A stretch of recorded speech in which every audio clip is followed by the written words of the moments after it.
legacy of The Wizard of Oz is this incredible American story. That childlike wonder and the magic is what I always go back to. It's touched so many people and so many lives, and it's just one of those things that people can't forget. It was a lie. The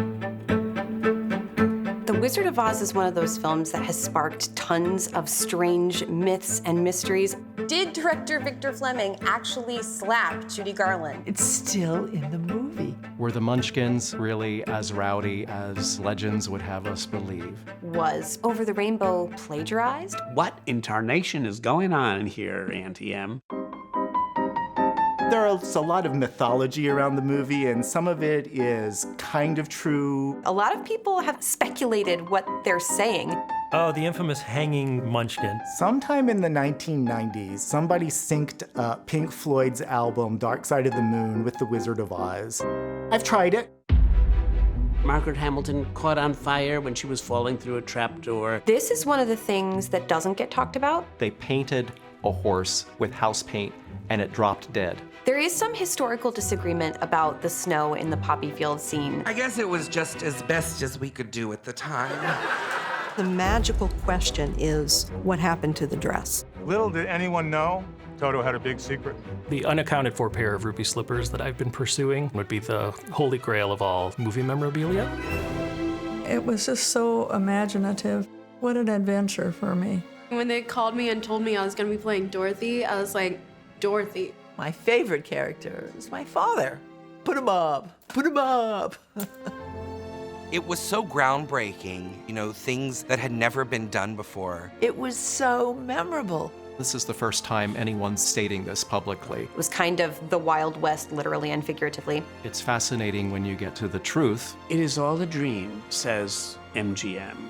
Whether Oz is a dream or it's real, there's no place like home. No place like home. No place like home. No place like home. No place like home. Follow the yellow brick road. It will lead you to places unknown, where love conquers all and the wicked will fall. Somewhere over the rainbow, way up high.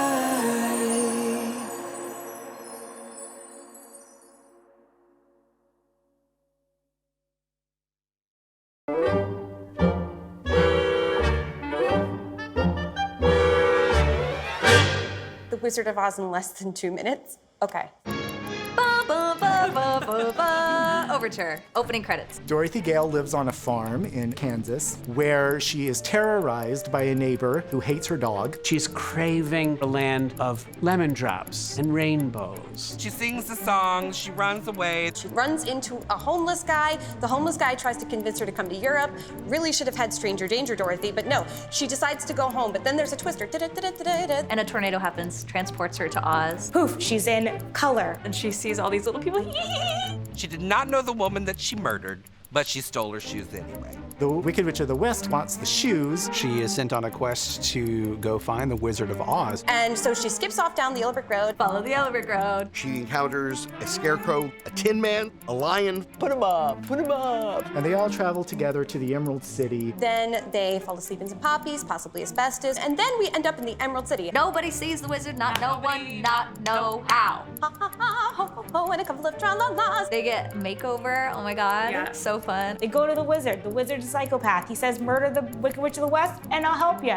So they're like, all right, let's go do a second witch murder. So they go to her castle. They get abducted by these flying monkeys. And she decides that she's going to take the ruby slippers, but she can't. So then her friends try and come to rescue her, and they run all around the castle, and then there's a water bucket, and they go, Oh, what a world, what a world. They find out he's not a good wizard.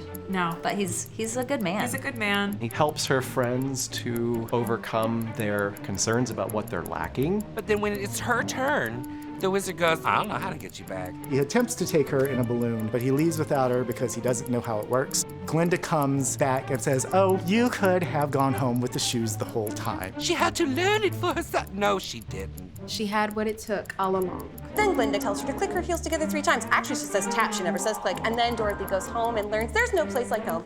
The end. Does that do it?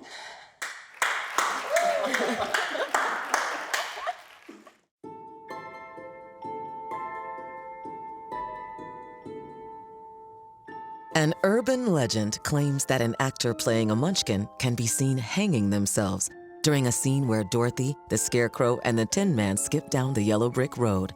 I gotta tell you, when I first heard that, I got a little bit excited, okay? Because it's not every day you hear about a hung Munchkin. But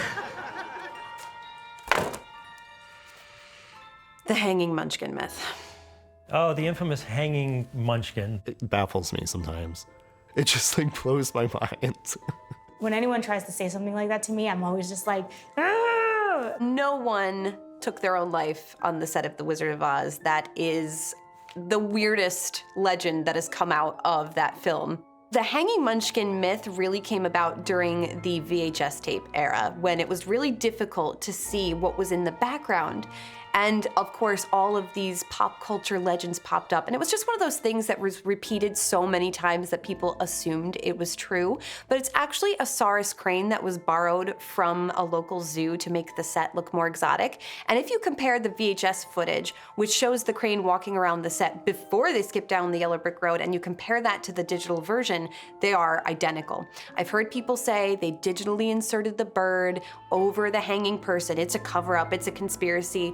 It was not possible in 1980, when the VHS tape was first released, to digitally insert a bird with that kind of precision. In 2011, a now defunct YouTube channel named Suicidal Munchkin posted a doctored video of the scene showing what appeared to be a hanging figure. Although quickly proven to be a hoax, the video further fueled the myth.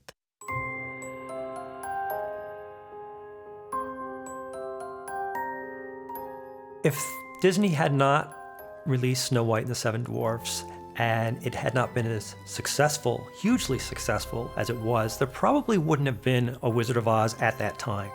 Disney's Snow White had been a huge success in 1937, much to the surprise to some people who couldn't believe that a feature-length animated film could hold the attention of audiences. And so the MGM film of The Wizard of Oz is a film that in some ways was emulating Disney's Snow White. I like to think of it as a kind of live-action animated feature. It's got such saturated colors, and its design is so opulent, and it imitates Snow White's use of song, which is to use the songs to tell the story. Over the Rainbow serves a very similar function to I'm Wishing from Snow White. It's the I Want song, as it's called. This is the song that the main character in a musical, often a young woman, sings about her deepest desires that motivate the whole film. Mervyn LeRoy actually screened in May of 1938 Snow White and the Seven Dwarfs for the Oz production team. There was definitely a focus on, what made this movie successful and how can we parlay that into our production of The Wizard of Oz.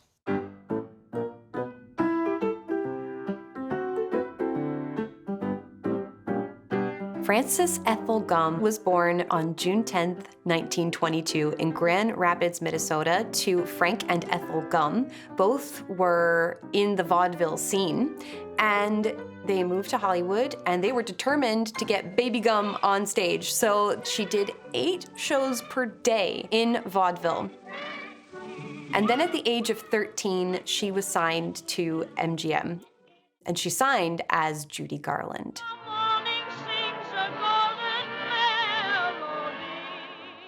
They really didn't know what to do with her. They called her fat, they called her a pig, and she had this great big voice and all of this talent, but she wasn't the typical Hollywood glam girl. She was the girl next door. So what they did was they wrote films for the girl next door.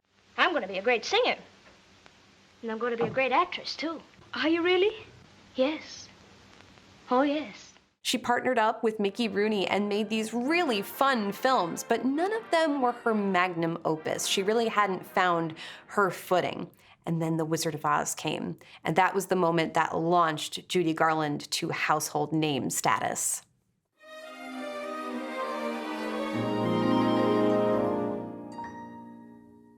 In February of 1938, 20th Century Fox was interested in purchasing The Wizard of Oz for its star, Shirley Temple. But I'm glad to be home. After all, there's no place like home. But when 20th Century Fox and other studios were outbid by MGM, it became Judy Garland's vehicle from the onset. Judy Garland was under contract to MGM. Shirley Temple was not. 20th Century Fox would not have let Shirley Temple over to another studio, especially at that time, at the height of her popularity. In this rare television interview from 1989, 60-year-old Shirley Temple Black was asked if she regretted not being cast as Dorothy. I would have loved to have played Dorothy in The Wizard of Oz, but in retrospect, I don't think there could have been a better Dorothy than Judy Garland. And she was super. Judy was not a popular choice, though. She was immensely gifted. There was no denying her vocal abilities, but there were outcries from Oz fans that physically she wasn't right.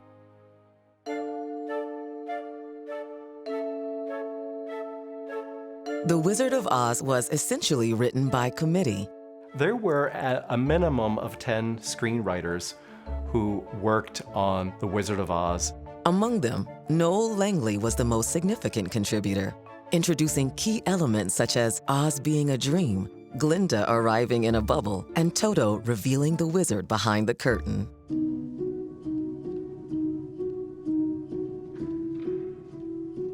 According to the Wonderful Wizard of Oz author L. Frank Baum himself, the name Oz came from his file cabinet, labeled O to Z.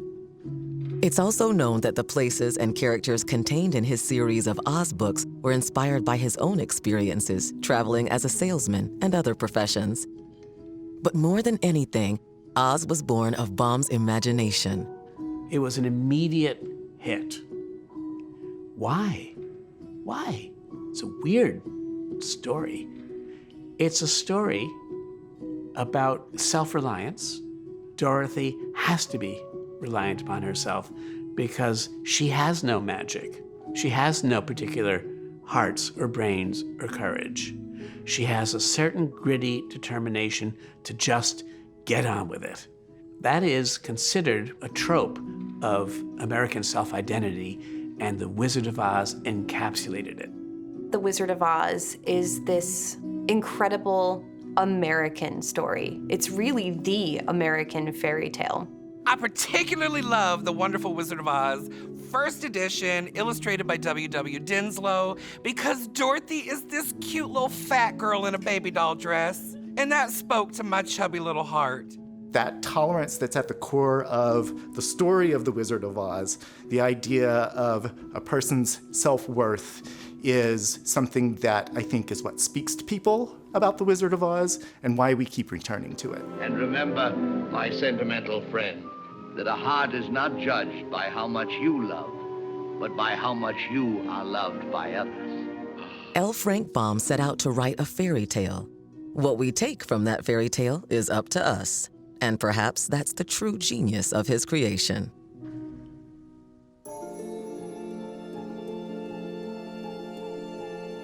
Another popular myth that has no basis in fact is that Frank was doing an allegory in writing The Wizard of Oz. According to author and historian Henry Littlefield, the Oz books are rife with early 20th century political and social allegory. Dorothy represents a typical American girl whose life is upended by forces beyond her control. The Munchkins are the oppressed common people. The Scarecrow is the farmer. The Tin Man is the industrial worker. And the Cowardly Lion is three-time Democratic presidential candidate William Jennings Bryan. But L. Frank Baum himself denied this. Baum made his intention very clear in the introduction to The Wizard of Oz. He said his intention was to create a new type of wonder story, and it was simply a story to entertain and delight the children of today.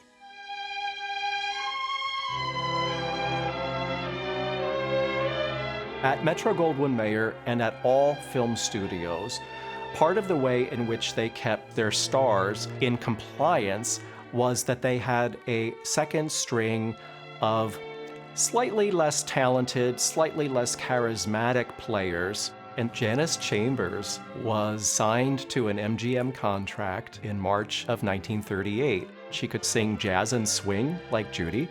If your head gets too swelled, if you think that you're entitled to a greater salary, you're expendable. And we have a backup waiting to take your place. Needless to say, Janice never replaced Judy as Dorothy, although she did appear in a few minor roles in the 1930s.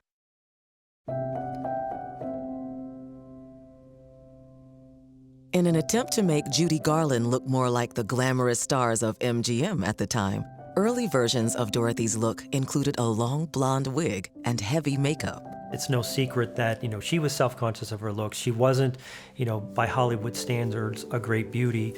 So it may have been to, try and conceal the Judy that wasn't considered, especially attractive. She was thrilled at this appearance because she was wearing long blonde hair, and this was a look she had never had before. I think Judy Garland really embraced that beautiful look. She was never considered glamorous, but when she wore that wig and that makeup, she loved it so much she wanted to wear it to the schoolhouse between takes.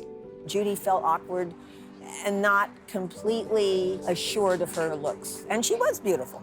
She was. But here she is in MGM surrounded by Lana Turner and Hedy Lamarr and all these gorgeous women who couldn't compare to 1/10 of her talent. So it was like, who cares what they look like? You're the real deal.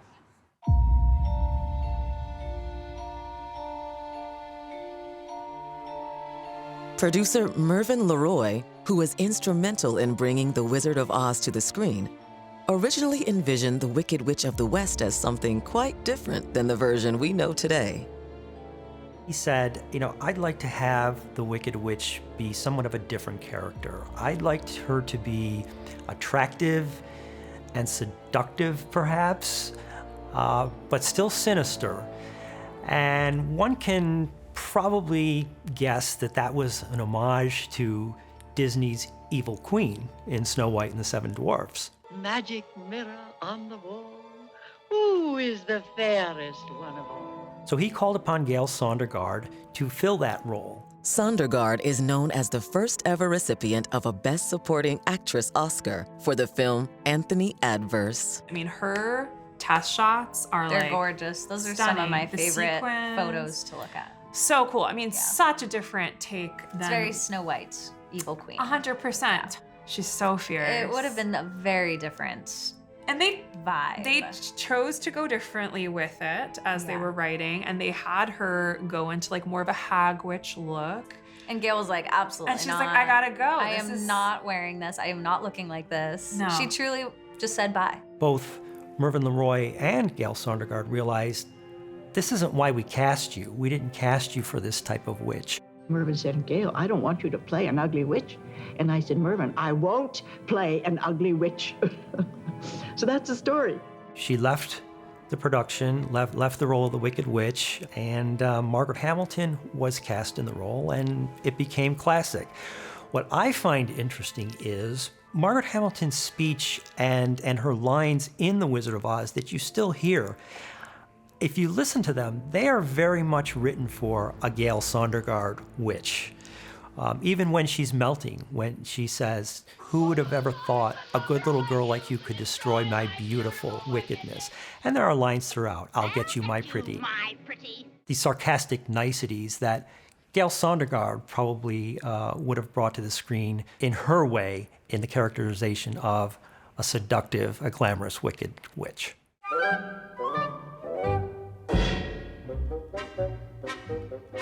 A myth that Scarecrow Ray Bolger was first cast to play the Tin Man has persisted for many years.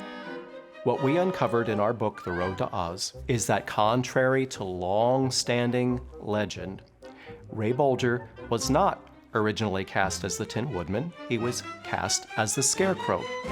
The reason behind this myth may be that MGM executives reportedly felt Bolger was a bit too big for his stuffed britches. Stuff a mattress with me. Heh. Bolger was overly confident to the point of cockiness. In seeking to exert authority over the actor, MGM contemplated downgrading Bolger to the role of the Tin Man, which had less screen time, forcing the actor to eat crow and fight for the coveted Scarecrow role.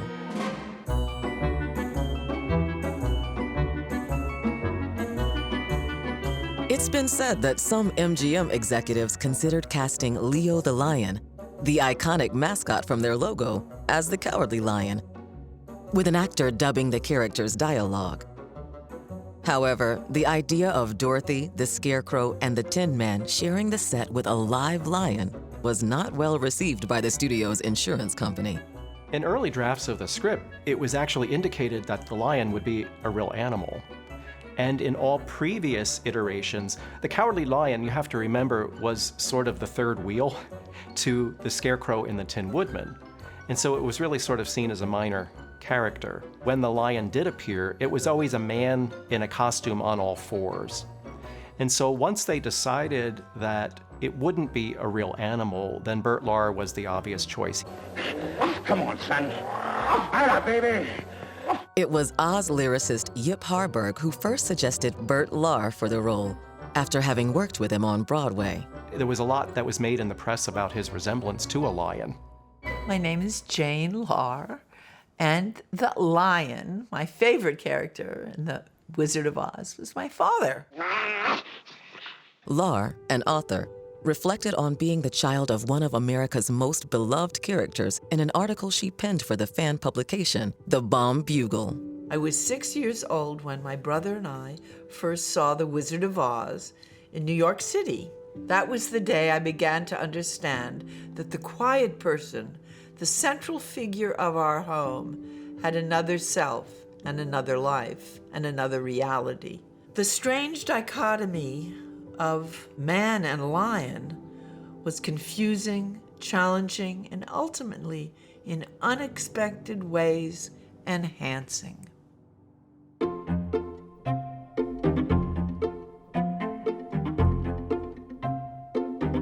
It's astonishing to learn that Judy Garland earned just $500 per week for her role in The Wizard of Oz, while her co-stars Ray Bolger and Jack Haley each made $3,000 per week, with Bert Lahr close behind at $2,500 per week.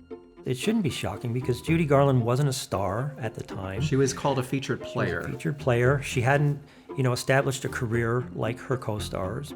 Even Margaret Hamilton, they had established themselves in the motion picture industry more to the point that Judy Garland had at that time.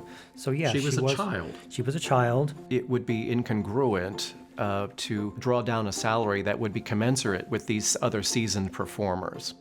During the production of The Wizard of Oz, she was elevated to star.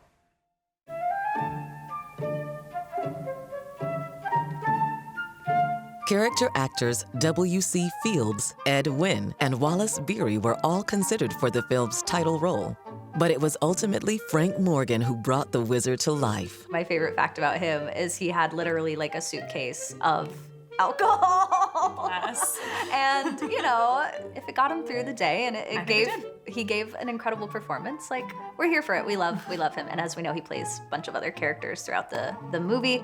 Remarkably, Frank Morgan portrayed 5 different characters in the film. Professor Marvel.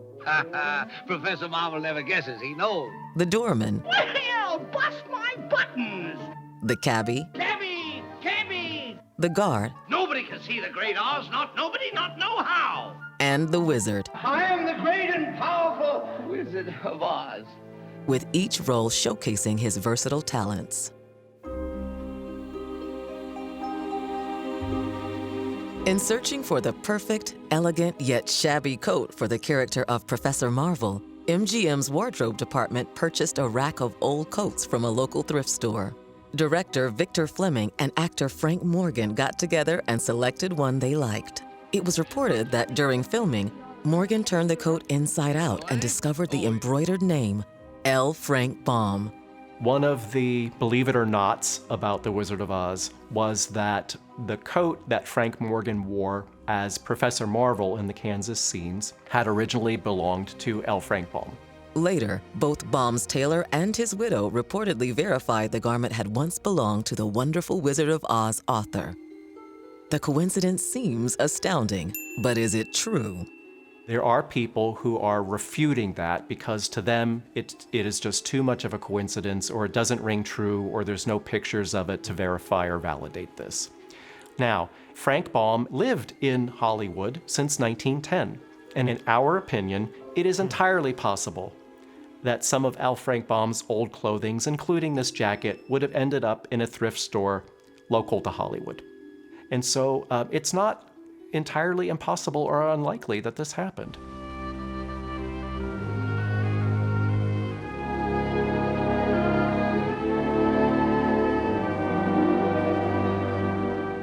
Billie Burke established this career as sort of a zany, scatterbrained, high society type woman. I can't listen to your arsenal. Oh, Mother, you don't understand. This is terrible. Shut up. Shut up, I tell you. Let me think.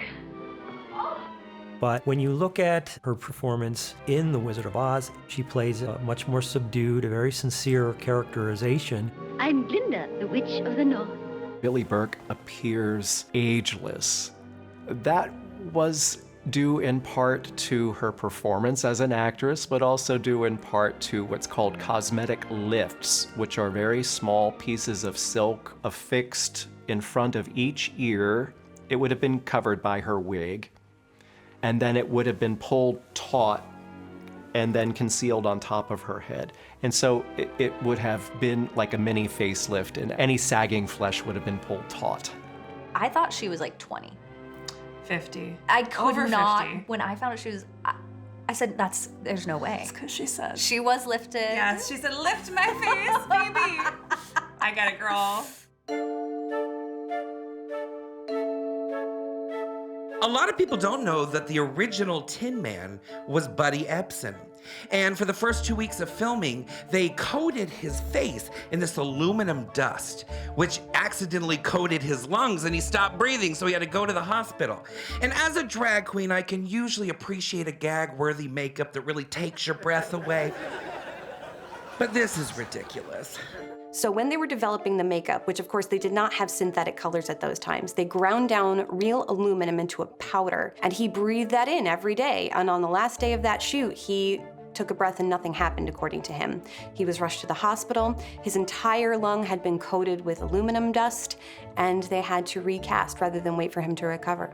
And if I may add, MGM also spread the rumor that he had an allergic reaction to his makeup to avoid accountability, and they changed it from an aluminum powder to aluminum paste for Jack Haley.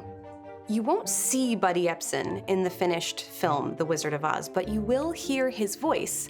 They did not re-record the tracks for We're Off to See the Wizard once the Tin Man enters the film, so you'll hear him every time Jack Haley skips down the Yellow Brick Road singing We're Off to See the Wizard.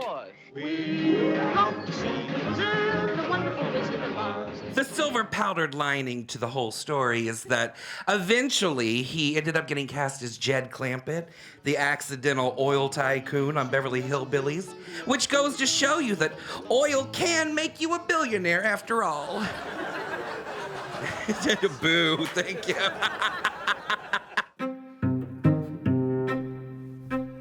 Who didn't direct The Wizard of Oz? Sort of almost by committee. The Wizard of Oz went through an entire series for directors, no less than 5, for one reason or another. Known for his work with child actors, Norman Taurog was initially announced as the director for The Wizard of Oz. However, before filming began, he was replaced by Richard Thorpe, renowned for staying on schedule and within budget. Thorpe quickly shot Dorothy's introduction to the Scarecrow and scenes around the witch's castle. But producer Mervyn LeRoy was dissatisfied and dismissed him. Enter director George Cukor. He had disdain, really, for everything that Thorpe had shot. He was unimpressed with the look of the sets, the look of the characters, and their performances, particularly Judy Garland, who was in this long blonde wig and all of this makeup and resembling nothing like you would find in a Depression-era Kansas farm setting. Within a matter of days, however, George Cukor was called away to Selznick Studios to direct Gone with the Wind, and it was Victor Fleming who took over the reins to Oz. This is the final resting place for Wizard of Oz director Victor Fleming. He was movie star handsome. He could have been an actor in his own right, but he chose to be a director. And really was one of the stalwart directors under contract at MGM. And 1939 was without question the biggest year in his film career. That year, Fleming would go on to replace George Cukor as the director for Gone with the Wind. In his absence, yet another director, the uncredited King Vidor, oversaw final Oz sequences, including Judy Garland singing Over the Rainbow. Where was The Wizard of Oz filmed? What were the filming locations? There was just one location, MGM Studios. Although it's now Sony Pictures Studios, most of the old MGM sound stages Oz was filmed on still exist. These very stages once contained Munchkin Land and the Witch's Castle.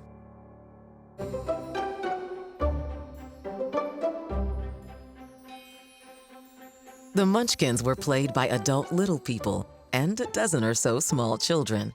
Today, only 3 cast members are known to survive, all former child actors who portrayed inhabitants of Munchkin Land. They are Priscilla Clark, Valerie Haynes, and Elaine Merck, each now in their 90s. Oh, I'm over the farthest to the right in the second row. There I come. They were telling us that this was to be the Wizard of Oz. I was scared to death. I put on my costume for the very first time, and that was a thrill. And then we walked onto this set, which was just amazing. You know, it's going to fairyland or a child going to Disneyland for the first time. It was overwhelming. These beautiful, huge yellow flowers and plants everywhere and little houses, which intrigued us.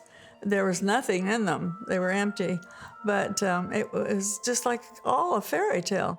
The dresses were so much fun. There were lots of skirts and like an apron and a collar square here. And then we had these little caps on, little fluffy things that would ruffle, and then a flower sticking up. Oh, the boys were so cute.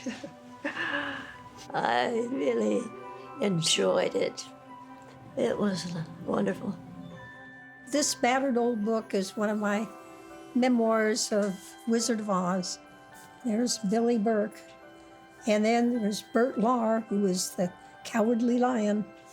And this was Margaret Hamilton, the dear wicked old witch. And there is Judy Garland. To Valerie, sincerely, Judy Garland.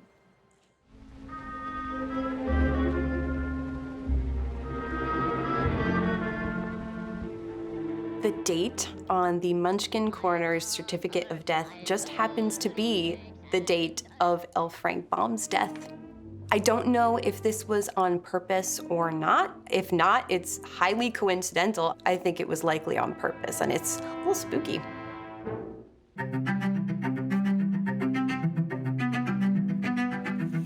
This is the grave of Adrian.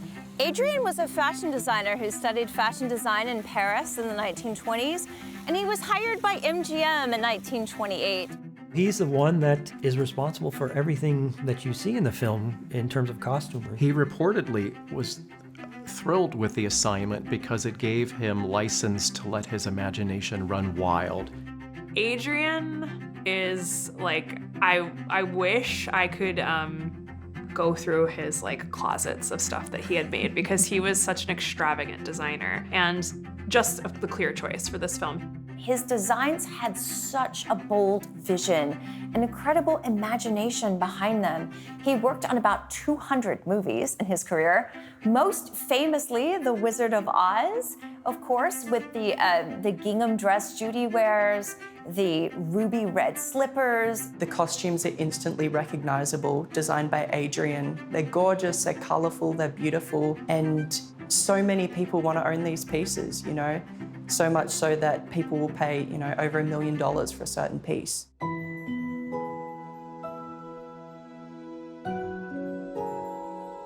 Probably the most beloved item in the MGM film actually does not appear in the book: the ruby slippers. Originally, Dorothy's shoes were going to be true to the book, and they were going to be silver, as in the book. As much as I love the book series, one thing that I think is infinitely better in the movie are the ruby slippers. I mean, a silver shoe, yeah, it goes with everything, but it's not as fascinating as a ruby pump. The long-standing mystery of when and why the slippers were changed to ruby was partially unraveled in 1986 when investigative reporter Rhys Thomas gained access to MGM's script vault. I thought, gosh, wouldn't it be great if I could find a script where that change was actually made? Lo and behold, I found it. A script dated May 14th, 1938 by Noel Langley, page 26, line 113. Close-up, silver shoes. The silver is crossed out, and ruby is handwritten in right above it. And that's where that historic change was made. If you look at the movie The Wiz, where Diana Ross is wearing silver shoes, you can see that a lot of the times her shoes get swallowed up and canceled out by the yellow brick road. And so I think the shoes were changed to this vibrant red color, which would have contrasted beautifully with the yellow brick road. So they changed them to ruby slippers, and boy did they sparkle. And of course, today, the ruby slippers are the most sought-after Hollywood memorabilia collectibles in the world.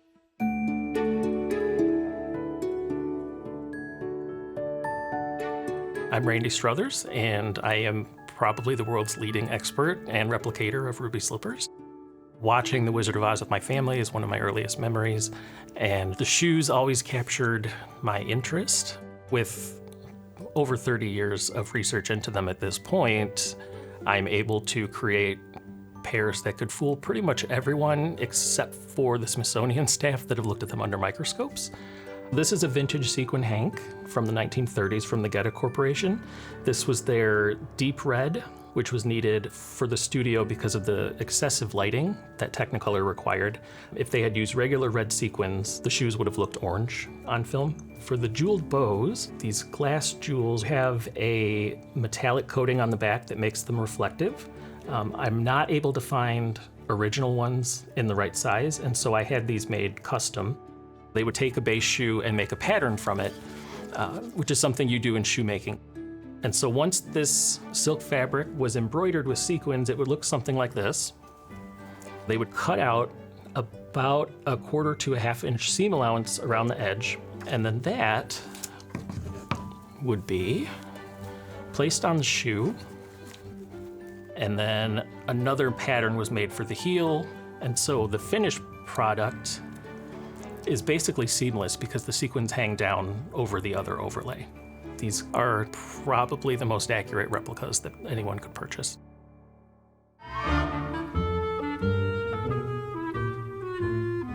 Bert Lahr's Cowardly Lion costume was unfortunately one of those legends that's true. It was made of real lion hides and lion fur.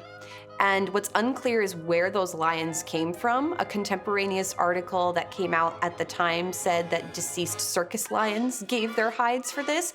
There's no corroborating evidence for that, and I've never seen that anywhere else. But unfortunately, that one is true, and it was 60 pounds and extremely hot. He was boiling, I mean, of course, in that costume. But he was also a showman. It ended up going up for auction a few years ago, and I think it was $3 million.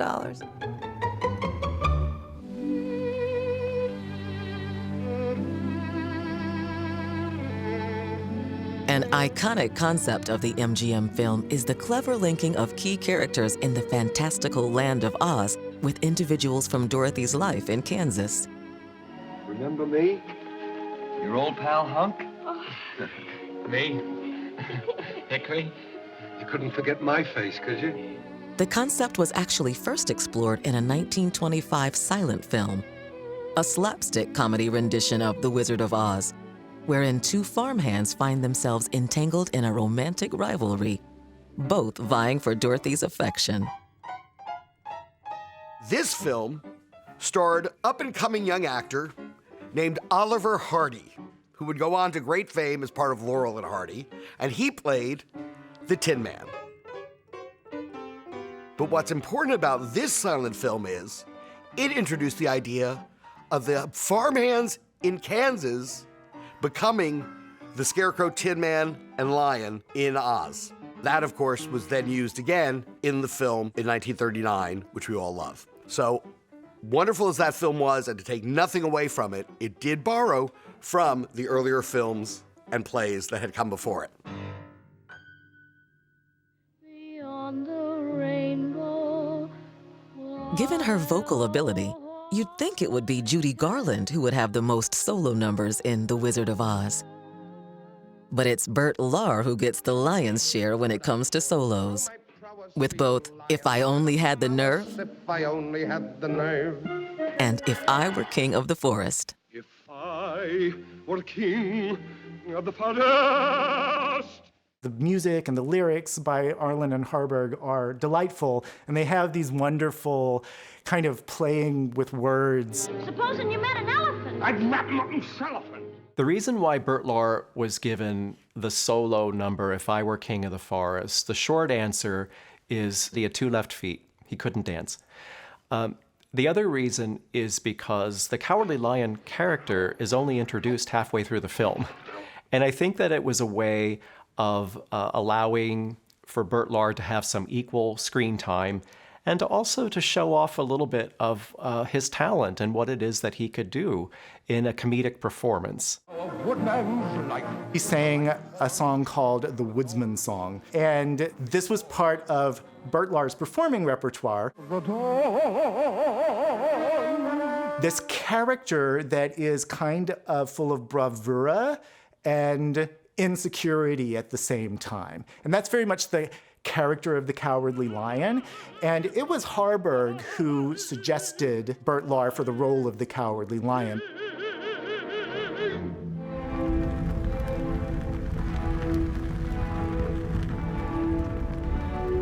It was December 28th of 1938, and they were shooting the scene where Margaret Hamilton exits Munchkin Land in this burst of flame and smoke. This was a carefully choreographed movement because not only did Margaret Hamilton have to stand on this very small elevator, she had to tuck her elbows, get her dress in, make sure she was just in the right position, get the broom straight up and down, because if she had had her arms like this instead of this, she would have broken her elbows as well. So she was trying to get this just right. She had to walk backwards and then whirl around and stand on the exact right step at the exact right moment. And the gentleman working the pyrotechnics had to shoot that flame off at the exact right moment. The common misconception is that she was injured in the take you see on film, but that is not the case. The take we see on film was the very first take they did, and everything went like clockwork. They went to lunch, they came back to do it again, and then everything went wrong. After they broke for lunch, and they kept getting it a little more and a little more wrong, there came a moment where the pyrotechnics went off too soon before she had a chance to fully descend into the elevator. Director yelled at me to put my head down, so I did real fast. And then right after that, I heard all this shouting and carrying on, and I was afraid to look. But it was when Margaret Hamilton was burned. There was a timing mishap with the release of the flames, and she caught fire. Everybody came running. For all they knew, she was gone because the smoke was up, she was down, and obviously something had gone wrong. The ambulance came. I remember the sirens and everybody running. Margaret Hamilton suffered first-degree burns on her face and second-degree on her hand. There were makeup men and prop men there to not only beat out the fire that was consuming her, but also to remove the makeup. Margaret Hamilton's makeup was copper-based, and the copper continued to burn into her skin even though the flames were put out. So they ran her down to take the makeup off, and the only thing they had to remove it was alcohol. And they could hear her screaming from other parts of the studio. She was off the set and out of work for 6 weeks. When Margaret Hamilton returned from her injuries, she was almost immediately presented with another stunt that involved fire and smoke. The very first thing they wanted her to do was get on a broomstick filled with gasoline and be suspended on wires while it shot fire out of the back of it. But this stunt would ultimately be performed by Hamilton's double, Betty Danko, seen in this rare production photo, with tragic results. This is one of the things that doesn't get talked about and is one of the worst accidents that actually took place on the set of The Wizard of Oz.